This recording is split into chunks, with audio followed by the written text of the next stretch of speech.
Good morning guys. तो रात को हम काफ़ी लेट हो गए थे ब्लॉगिंग करते हुए। तो right now I am standing in front of my home.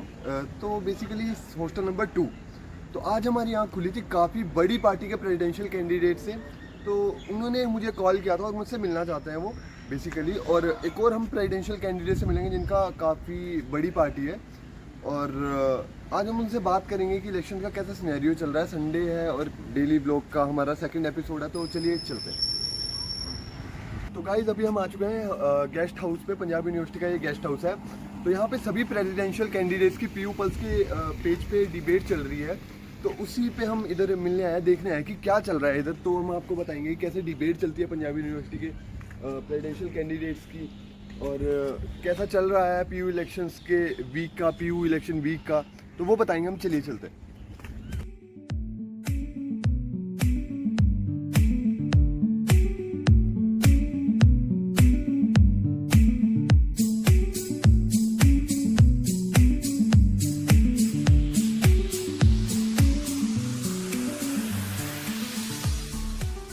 तो जैसा आप सबने अभी देखा कि यहाँ पे प्रेसिडेंशियल कैंडिडेट्स की डिबेट चल रही थी। काफ़ी मुद्दों पे इन्होंने यहाँ पे अपने एलिगेशंस लगाए, काफ़ी मुद्दे उठाए, काफ़ी स्टूडेंट्स तक बात पहुँचाने की इन्होंने ट्राई की। तो अभी हमारे साथ है NSUI के प्रेसिडेंशियल कैंडिडेट जतिंदर सिंह। तो जतिंदर, हम आपको देखो 2 दिन से ट्रैक कर रहे हैं, आज हमें फाइनली आप मिले हो। तो आपने अभी डिबेट की, सभी कैंडिडेट्स की आपने बात सुनी। तो आपको क्या लगता है कि आप किन मुद्दों पर स्ट्रॉन्ग रहेंगे आप बाकी कैंडिडेट से? देखो जी, पहली चीज़ तो ये है कि मेरा 7 साल का संघर्ष है इस कैंपस में। 7 साल पहले 2015 में इस यूनिवर्सिटी में आया था, 7-8 साल पहले, और तब से कंटिन्यूसली स्टूडेंट्स की फाइट लड़ रहा हूँ। यहाँ पे जितने भी कैंडिडेट्स हैं, कोई 2 साल पहले, कोई 3 साल पहले एक्टिव हुआ है, कोई तो 3 महीने पहले जैसे ही ऑर्गेनाइजेशन ने बोला कि तुम इलेक्शन लड़ सकते हो तब से एक्टिव हुआ है। तो उन सब डमी कैंडिडेट से तो हमारा संघर्ष बहुत ज़्यादा है। 7 सालों की मेहनत है, एक चीज़। दूसरा, हमारे पास जो मैनिफेस्टो है ना, वो प्लान है कि कैसे स्टूडेंट्स की दिक्कत सॉल्व होएंगी। और दूसरों के जो मैनिफेस्टो हैं वो खाली दिक्कतों की लिस्ट है। एक तरफ लोग दिक्कतों की लिस्ट बता रहे हैं, वो तो सभी को पता है, पर आप उसको सॉल्व कैसे करोगे, उस प्लान को हम लेकर चल रहे हैं। इसलिए हमें लगता है कि हम बाकियों से रेस में अलग हैं। तो जतिंदर, जैसे आपका एक काफ़ी मुद्दा काफ़ी स्ट्रॉन्ग पॉइंट पे चल रहा है, काफ़ी इसको पॉजिटिव भी ले रहे हैं, नेगेटिव भी ले रहे हैं, वो है मेंस्ट्रुअल लीव। तो आप कैसे देखते हैं कि कितना पॉजिटिव जा रहा है, कितना नेगेटिव जा रहा है? आप इसे कैसे देखते हैं? देखो जी, हम तो मान महसूस करते हैं, गर्व महसूस करते हैं कि हम इस मुद्दे को लेके इलेक्शन लड़ रहे हैं। इस मुद्दे को हमने फ्रंट में रखा है बिल्कुल, क्योंकि जहाँ पे बाकी ऑर्गेनाइजेशन इस चीज़ पे चुप्पी बांध के बैठी हुई हैं, एम्बैरेस्ड फील करती हैं, हम गर्व महसूस करते हैं कि हम अपनी यूनिवर्सिटी की बहनों के लिए उनकी दिक्कतों को आगे लेके आ रहे हैं और बिल्कुल प्राउडली लेके आ रहे हैं। Thank you Jatinder. तो जैसा कि आपने देखा, NSUI के प्रेसिडेंशियल कैंडिडेट जतिंदर सिंह हमारे साथ थे। तो इनसे हमने बात की काफ़ी मुद्दों पे। इन्होंने वहाँ डिबेट में भी काफ़ी अच्छे आंसर्स दिए।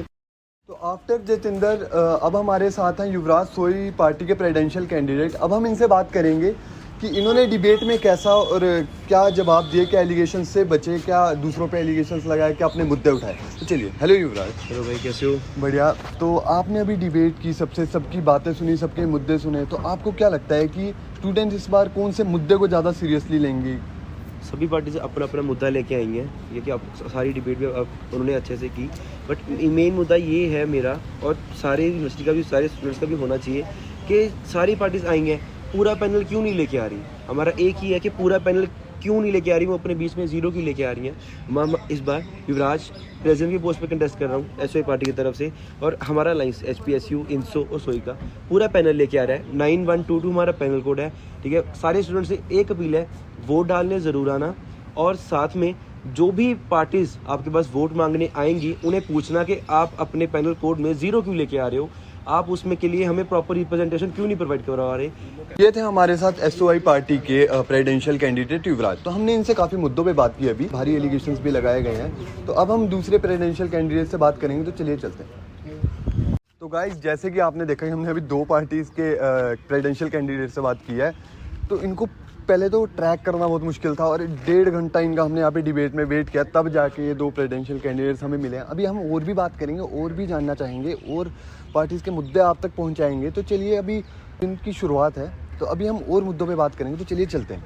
आफ्टर द सोई प्रेसिडेंशियल कैंडिडेट युवराज, अब हमारे साथ हैं दिव्यांश ठाकुर। तो दिव्यांश, जैसे आपने डिबेट की, आपको सब पार्टीज़ के मुद्दे सुनने को मिले, तो आप कहाँ मानते हैं कि आपकी पार्टी किन मुद्दों पे स्ट्रॉन्ग है बाकी पार्टीज से? जी, सबसे कोर इश्यूज जो हमने एड्रेस किए हैं, जो सबसे बड़ी प्रॉब्लम्स हैं यूनिवर्सिटी की, इंफ्रास्ट्रक्चरल इश्यूज हैं, जो एक बच्चा हॉस्टल आता है, हॉस्टल मिलने में दिक्कत होती है, आई थिंक उसका टेम्पररी सोल्यूशन सब पार्टियाँ धांधली करती थी, 19 का 21 कर देती थी।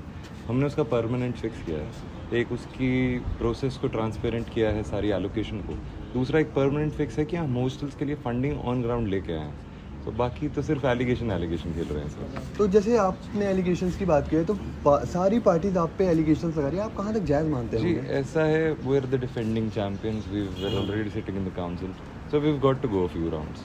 एलिगेशंस जो ये लोग लगा रहे हैं वो बस हवा में बातें कर रहे हैं। तो ये थे हमारे प्रेसिडेंशियल कैंडिडेट CYSS के, जिनका नाम था दिव्यांश ठाकुर। तो अब हम बाकी भी प्रेसिडेंशियल कैंडिडेट से बात करेंगे, पर यूनिवर्सिटी का सिनेरियो ऐसा चल रहा है कि आरोप प्रत्यारोप काफ़ी चल रहे हैं। जैसे दिव्यांश ने भी कहा, they are the defending champions, इनको एलिगेशन से इतना फर्क नहीं पड़ता है, ठीक है। तो अब हम जैसे बाकी पार्टीज़ को देख रहे हैं, वो काफ़ी पर्सनल जाके भी हिट कर रहे हैं दूसरी पार्टीज़ को। तो अब हम चलिए चलते हैं बाकी जगह, देखते हैं कि क्या पॉलिटिक्स का माहौल चल रहा है यूनिवर्सिटी में। तो चलिए चलते हैं। इसके बाद प्रेसिडेंशियल कैंडिडेट से बात करने के बाद the star of our debate and हमारे मास कम्युनिकेशन डिपार्टमेंट के स्टार अमन आर्या। तो जैसे आपने सभी कैंडिडेट से बात की, सभी के जवाब, मुद्दे सुने, आपने सवाल जवाब सब सुना, सभी ने एलिगेशंस लगाए एक दूसरे से, तो आपको क्या ओवरव्यू देना चाहोगे इस डिबेट का कि कौन सा क्या स्टूडेंट पॉलिटिक्स में क्या चल रहा है? तरुण, जैसे कि हमने यहाँ पे डिबेट लिया तो इसमें हमारे मोस्टली 5 चैप्टर्स थे इसमें। तो पहले हमने सबसे पहले बात करी कि कौन से स्टूडेंट इश्यूज़ हैं जिसके बारे में ये सारी पार्टीज इकट्ठी हुई हैं यहाँ पे। हमने जो मेन चीज़ यहाँ पे देखी है वो फीमेल रिप्रेजेंटेशन।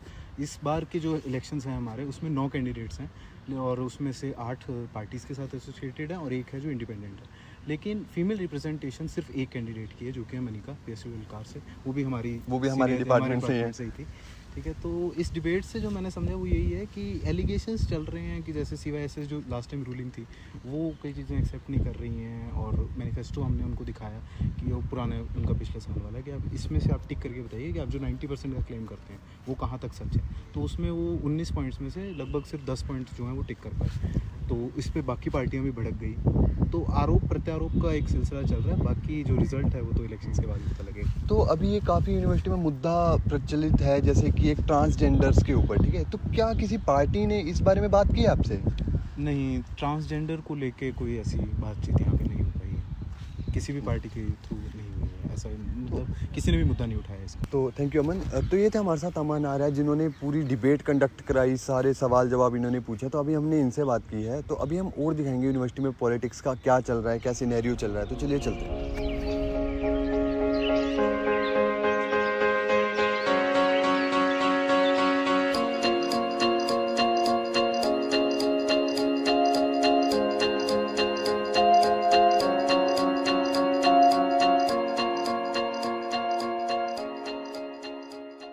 तो गाइज अभी हम जा रहे थे गेट नंबर 2 से एंट्री ले रहे हैं। तो यहाँ पे बहुत ज़्यादा भीड़ हो चुकी है। तो इलेक्शन के टाइम पे सब नॉर्मल है, जैसे पंजाब यूनिवर्सिटी के जितने भी इलेक्शन बाहर के अभी एंट्री नहीं दे रहे हैं, तो बहुत रेयर एंट्री मिल रही है पंजाब यूनिवर्सिटी में। तो अभी जैसे ABVP की रैली चल रही है अंदर, तो हम वहाँ भी जाके कवर करेंगे कि वो क्या कर रहे हैं। तो अभी हम एंट्री ले रहे हैं गेट नंबर 2 से। तो अभी देखते हैं कि एंट्री मिलती है कि नहीं, क्योंकि मेरे पास तो ID कार्ड अभी है नहीं, फ़ोन में दिखाऊंगा मैं उन्हें ID कार्ड। तो होप सो एंट्री मिल जाए हमें। तो चलिए अंदर चलते हैं।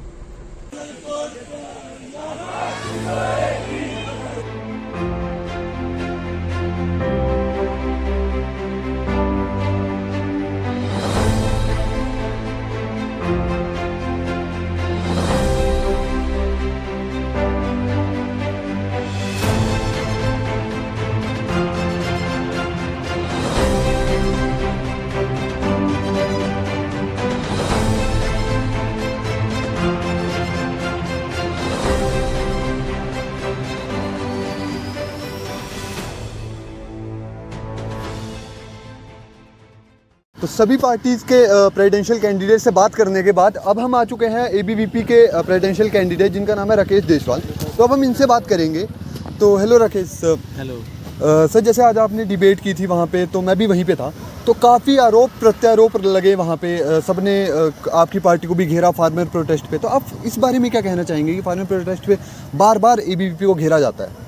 देखो, दूसरी पार्टीज़ के पास यूनिवर्सिटी को लेके कोई मुद्दे नहीं है, वो सिर्फ और सिर्फ बच्चों को भटकाने का काम करते हैं। जैसे उन्होंने वुमेन एम्पावरमेंट की बात करी थी, तो हमारी पार्टी के अंदर सबसे ज़्यादा वुमेन एम्पावरमेंट को उठाया जाता है। जैसे जो हमारी एग्जीक्यूटिव कमेटी है उसके अंदर सबसे ज़्यादा हमारी बहनें हैं, लड़कियाँ हैं, दोस्त हैं।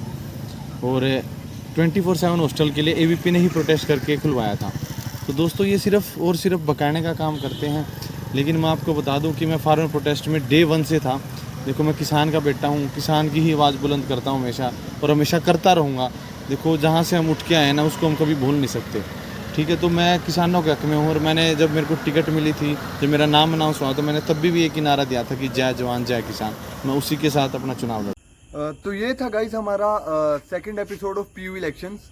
तो हम नए एपिसोड में दोबारा मिलेंगे। ये एपिसोड हम यहीं एंड करेंगे जय जवान जय किसान के नारे के साथ। तो कल